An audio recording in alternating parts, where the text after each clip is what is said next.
Саламатсыздар ма, құрметті оқушылар, математика оқулығымыздан 20-21 бетті ашамыз. Бүгінгі өтетін тақырыбымыз өзіңді тексер, 112 сабақ. Дәптерлерімізге 17 сәуір өзіңді тексер деп жазамыз. Өткенді қайталау. Яғни балалар, біз сіздерменен 6 сәуірден бастап өтіп келе жатқан есептеріміздің барлығын еске түсіре отырып қайталайтын боламыз. Яғни әріпті өрнектерді әріпті өрнектермен салыстырамыз. Жақшалы және жақшасыз есептердің мәнін табамыз. Және амалдардың орындалу тәртібін сақтай отырып өрнектердің мәнін табатын боламыз. Бірінші, бөлу. Көбейту мен бөлуге берілген өзара байланысты мысалдар төрттігін құрастыр. 4 пен 3-тің көбейтіндісі және 5 пен 4-тің көбейтіндісі берілген. Сіздерге үлгі ретінде 5 пен 3-тің көбейтіндісінің мәні 15-ке тең деген өрнек берілген. Ал екінші жолында көбейткіштердің орнын ауыстырғанмен көбейтіндінің мәні өзгермейді ережесін еске ала отырып шығарған. Ал үшінші жолында 5-ке 3-тің көбейтіндісі 15-ке тең, яғни бірінші жолға кері есеп 15 пен 3-тің бөліндісі 5-ке тең деп жазылған. Ал төртінші жолында екінші жолына қарап кері есеп құрастырған. 3 пен 5-тің көбейтіндісінің мәні 15-ке тең. Оған кері есеп 15 пен 5-тің бөлінісі 3-ке тең деп жазылған. Балалар, үлгіге қарай отырып жоғарыда берілген екі есепті шығарамыз. Екінші, түсіну. Есепте амалдардың орындалу ретін белгіле. Яғни карандаш пен амалдардың орындалу ретін жазып қоямыз. Амалдардың орындалу ретінің ережесін білесің бе? Есімізге түсіреміз.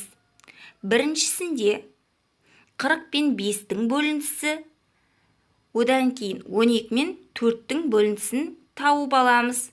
Екеуінен шыққан сандарды бір-біріне қосып мәнін жазамыз.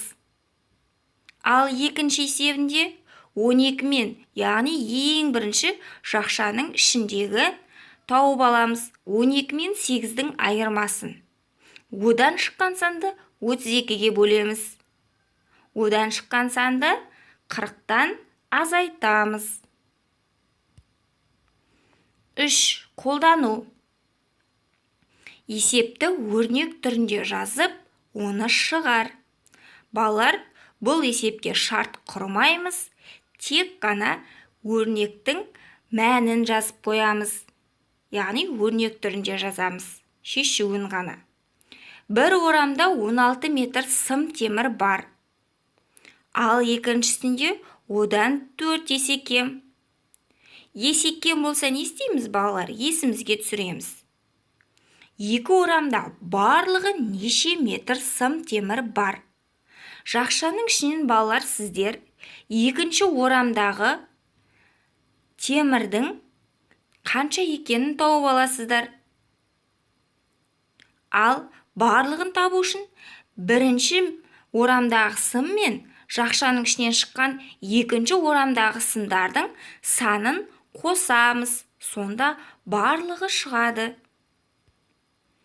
Төртінші, талдау. Яғни сіздерге берілген санды өрнектерді санды өрнектермен, әріпті өрнектерді әріпті өрнектермен салыстырасыздар. Әріпті өрнектердің көбейту бөлуіне, азайту қосуына мән бере отырып салыстырасыздар. 5. Жинақтау. Есепті санды деректермен толықтырып, оны шығар.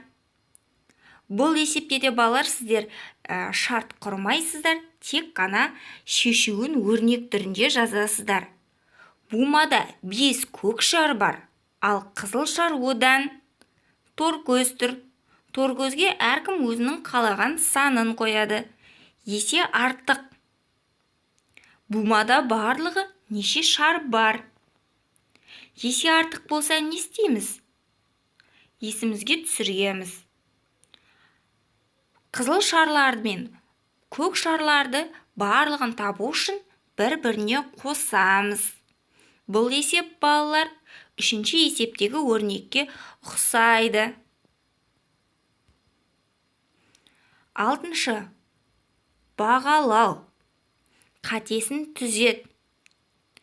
Яғни, берілген санды өрнектердің мәні қате кейбіреулерінде. Ал сіз сол қателерін тауып дұрыстап жазуларыңыз керексіздер. Ал балалар, сіздерге сәттілік.